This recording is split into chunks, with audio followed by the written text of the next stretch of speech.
m'ho puc creure. No em puc creure que no et soni ni el títol. Com has dit, aviam, el vigilant? El vigilant en el camp de Sègol. Home, però si és un clàssic, Ferran. Tinc tants clàssics pendents, te'n faries creus. Home, però aquest s'ha de llegir, sí o sí. Va, me l'apunto.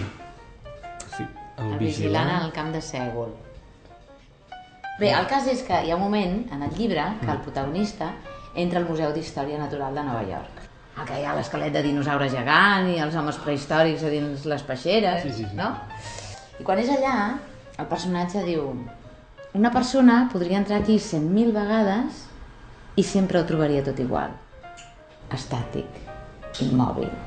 Diu, per exemple, que els esquimals estarien amb aquell somriure per haver pescat un peix, els homes de Neandertal al·lucinats perquè han fet una foguera, i només hi hauria una cosa que ha canviat.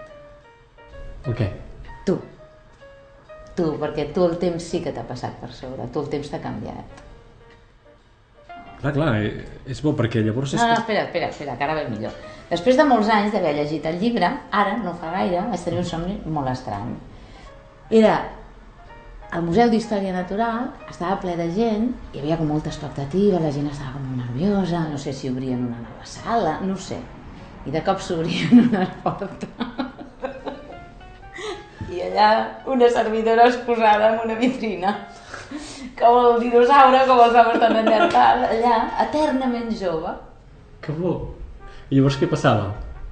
No ho sé, ja està, aquí s'acabava. Però després vaig estar pensant, home, d'aquí podria sortir una cançó.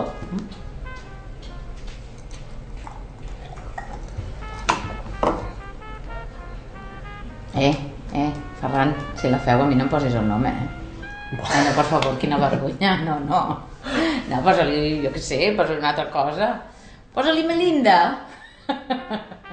Melinda? És el primer que m'ha vingut, Melinda. Qui es diu Melinda?